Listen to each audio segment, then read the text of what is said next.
All right, guys, so the time has come to build SPDR. So we're going to go ahead and start off. You guys still said you still like watching me put these Build-A-Figures together. So I'll go ahead and start with the arms. It's pretty simple. We'll do the legs. Man, this thing is just, what a funky looking figure this is. It's actually one of the easier. Sometimes as you've probably seen, I struggle to get certain joints in, but wow, this guy's interesting. So he is together. I'm going to go ahead and adjust the camera so you guys can see. I wouldn't expect him to be just kind of tall and lanky, but well, yeah, we'll go ahead and get the camera settled and we'll check him out. All right, guys, so he is tall. So yeah, he's a very tall looking figure. Let's see if I can get him fully in the shot. Very lanky. It's very interesting. So we'll go ahead and, yeah, we'll just go ahead and go into the details of his face. It's a very shiny figure. It's kind of almost got like a oil on him. I don't know. Maybe that's just me being weird, but he feels kind of slippery. But anyway, he's got a really interesting, I don't know anything about him. So I'm just going to go basically what I see on the figure and review the figure. I don't know any, like I said, don't know anything about the character. But it's got a cool looking armored, head. I like the yellow on the eyes. I think that's nice and clean. I like how everything's sculpted, so it's kind of protruding out, and you can see the black around there. But I do like how he's kind of very shiny, gives it that metal, red painted metal look. I like the metal or the silver hoses coming out the back of his head. I think that looks really cool. You kind of see some, coiling on the neck here. But very cool looking armored, robot look. The chest here is just more of that red paint. You can see like almost like a little, to me it reminds me of an arc reactor. But it's got yellow right there in the middle with the black around it. And it's got more of this gunmetal plastic on the sides here. It looks really cool. Same thing on the front. Nice red kind of going over there. It's got actually quite a bit of sculpted detail. You can see more of that nice lining and some more of that gunmetal kind of protruding through the cracks in the red. Mine does have a nick in the paint right there. At least it's on the back of the figure. I will never see it. And he's got kind of more of those hazard looks on like road hazards paint on the sides here, which is actually done really clean. Just that nice red. Again, it's got nice sculpted detailing. And then the yellow is very flat yellow. Reminds me of just road work.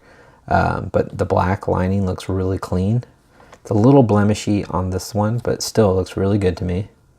Then coming down the arms, just more of that nice red. And it's got red on the forearms. It's got these really long metal, claw-looking hands.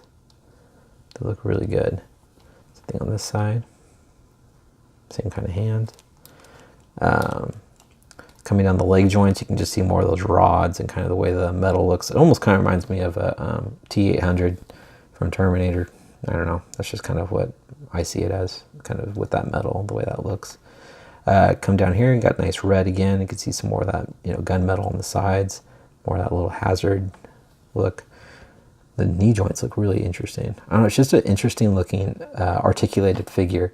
So you can kind of see the sculpting of the joints here, but it's just got more of that darker gunmetal with the lighter silver on the knee caps there. And coming down, it's got more of that red paint. But I mean, tons of, like I've said before, tons of sculpted detailing along this figure. Coming down these ankles look really interesting. And it's got the nice kind of hook, feet there, but it's got some, riveting or dents into it, like he's been through some fights. Looks cool. Very cool. All right, so we're going to go over the articulation. So his head looks down about that much. It is on a hinge. It looks up very, very far. Oh, no. At least these pop in really easily. So it's just kind of, I don't know. These don't really bow out, but I'll go over that in a second. But it looks left and right. I'm just rambling all over the place. Hope you guys don't mind. Some kind of bobs a little bit. So the arms move forward and back. They don't really have a ball joint. I pull them out, but see. So you kind of can get a little range of spreading the arms, but they're not supposed to. They really just kind of go up and down. He does have a upper bicep swivel, single jointed elbow, rotation at the wrist. Also a hinge at the wrist. I remember it was this hand. The hand just popped right out. It's got a upper body rotation, and it does kind of rock, so it does have a ball joint in there, so it's kind of cool. You get a good range there.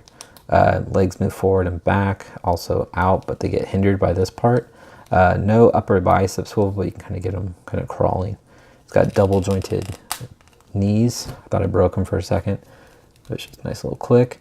No articulation in here, but he does have his feet move up and down, and they do rotate side to side, but they are kind of hindered by that.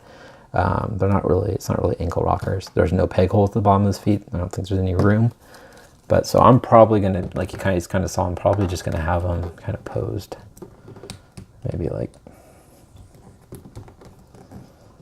I don't know. I might have to look up more about him to see how he's normally standing, but I may just kind of keep him like, wow, that's really bad. I'm sorry, guys. I wasn't even looking at the camera. But that's probably how I'll end up keeping him. Pretty vanilla like always, but very interesting looking figure. So I'm going to go show you guys how tall he is. He's just a little, about under 8.5 inches tall. And here he is next to the House of M Spider-Man, so you guys can kind of get an idea. So pretty cool looking Build-A-Figure. Wouldn't say he's a must-have. Big Spider-Man fan, I'd say get him. But like I said, I don't know much about him. But he is interesting. He's definitely a different type of Build-A-Figure compared to other ones we've gotten. It's definitely, they put money into it to do the different joints and the sculpt. So yeah, it's pretty cool that Hasbro gave us something different, that they didn't reuse a bunch of parts. Hopefully they can use other parts of this figure to make something else too that we like. I don't know. But enough of my rambling. Hope you guys liked it. And up next will be the Wave overview, where I just kind of talk about what I thought of the Wave. All right, guys. Talk to you guys later. Take care.